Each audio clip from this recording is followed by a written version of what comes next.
The Magufuli Bridge of Tanzania is inaugurated on October 6, which is connecting Misungwi and Sengerema district in the Mwanza region, which also provides a crucial link between the region and neighboring countries like Rwanda, Burundi, and Uganda. The bridge will indeed be a catalyst for reducing poverty and spurring economic growth in a larger area of the country. And residents are excited about this because usually to cross this river or lake, whatever, take 2 hours. Now with this, it takes only 4 minutes. How a game changer. Look at this.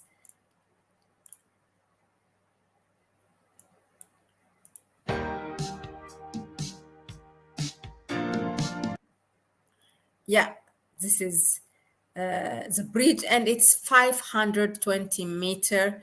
I think 520 meter, right? If I'm not mistaken, it's half a kilometer. Uh-huh.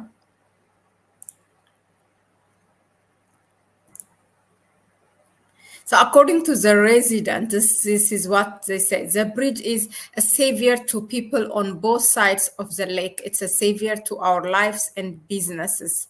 Uh, Now, this bridge is also as a sign the cooperation between China and Africa. China is building a lot of infrastructure in the country. So this is also one of them.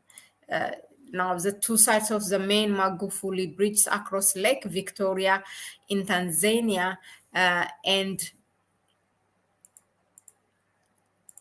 Mwanza region were connected on October 6th. This is a flagship project of China-Africa cooperation within the framework of the Belt and Road Initiative. This is Belt and Road Initiative is a Chinese project. The Chinese-built bridge will cut cross-lake travel time from the current 2 hours to 4 minutes. It's a total length of 520 meters. So this is one of the infrastructure actually initiated by the former or the late President Magufuli of Tanzania. He was the fifth president of Tanzania, and he is known as the bulldozer of Tanzania, as he started a lot of mega projects. So people always want to know, like, what next for President Magufuli? What next big project is he going to do now? So he was, as I told you, the fifth president of Tanzania. He was kind of a man who followed the path of President Julius Nyerere. He was a very simple man, President Magufuli. He really loved his country. He uses public transportation. He do a lot of, extraordinary things that you don't see in other heads of states, So he served as a president of Tanzania from 2005 from 2000 to 2005, and then 2010 to 2015, up until and was actually that was a ministerial position. He was he died actually in 2021. So he was a minister of works, transport, and communication in these two positions. One is from 2000 to 2005, and from 2010 to 2015. Now, a lot of mega projects that he has initiated, some of them are, or it includes the half-dozen Air Tanzania planes as a way of reviving the national carrier. Secondly, the expansion of Terminal 3 of Julius Nyerere Airport, International Airport.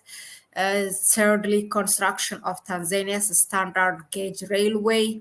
The SGR, that's also his project, and Mufugale flyover, Julius Nyerere hydropower station, the Ubungo interchange, New Selander Bridge and the Congo Busisi Bridge. This is the one that's just inaugurated.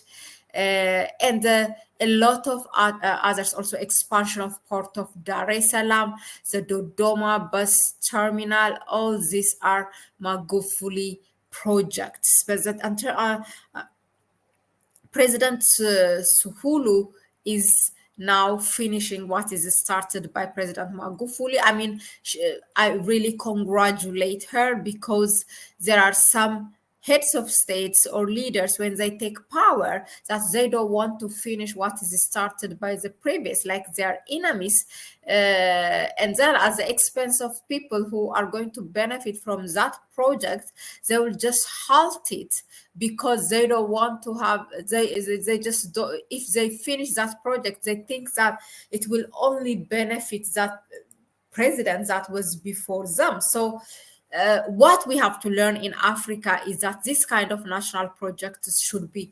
intergenerational, and that can be finished from one regime to another, regardless of their political ideology differences. That national projects, I mean, even this should be stipulated in the constitutions of African countries, that national projects, excuse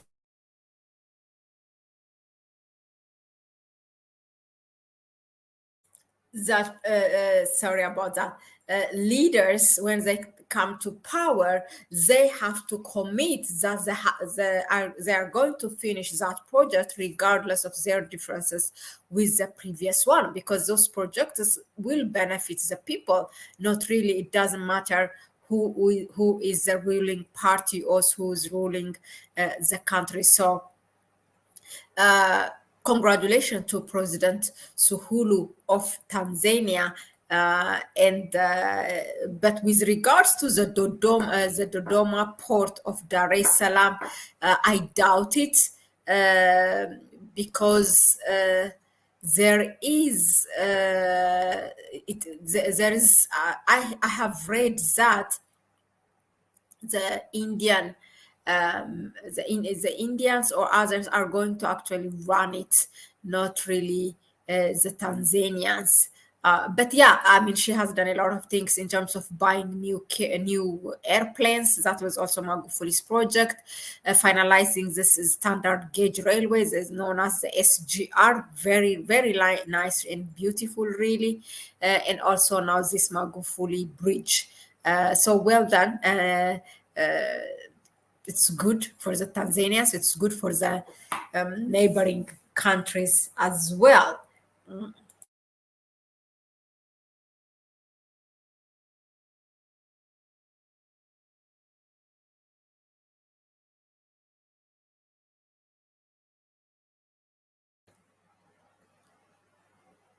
Tanzania actually recently announced that they want to join the Lobito Corridor project, which is initiated by the United States, just like China has this Belt and Road initiative. So actually, Lobito Corridor is the answer for China's or a reaction to China's Belt and Road initiative. So all these are, used infrastructure is important, and these people, they want to take out minerals, natural resources from the country.